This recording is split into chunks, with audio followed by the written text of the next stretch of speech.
Γεια σας, είμαι η Ευγενία Βραδή, θεολόγος, κοινωνιολόγος και με πολλές άτυπες γνώσεις ψυχολογίας.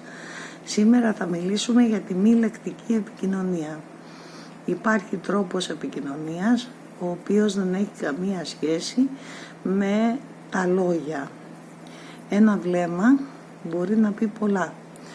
Ένα βλέμμα, η οπτική επαφή δηλαδή, μπορεί να δώσει τα σημεία εκείνα στα οποία θα πρέπει να στραφεί αυτός που παρατηρεί τον άνθρωπο που ρίχνει αυτήν τη ματιά, αυτό το βλέμμα.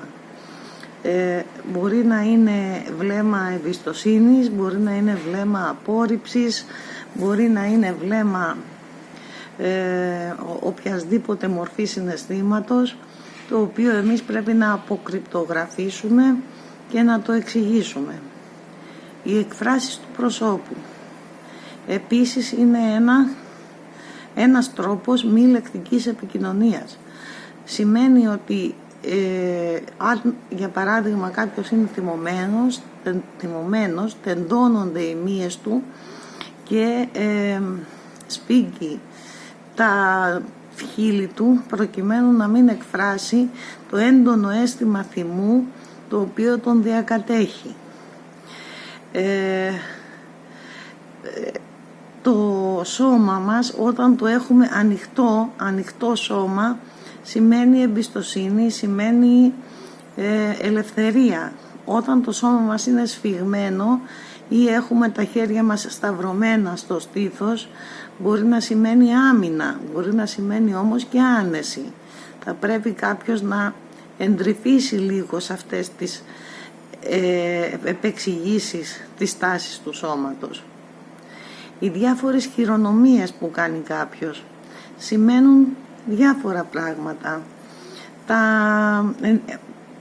Αυτές οι χειρονομίες ενισχύουν το λόγο που εκφέρεται εκείνη την ώρα. Ο τόνος της φωνής μπορεί να προδώσει πάρα πολλά πράγματα. Μπορεί να είναι θυμωμένος, μπορεί να είναι αδύνατος, μπορεί να είναι αδύναμος, μπορεί να είναι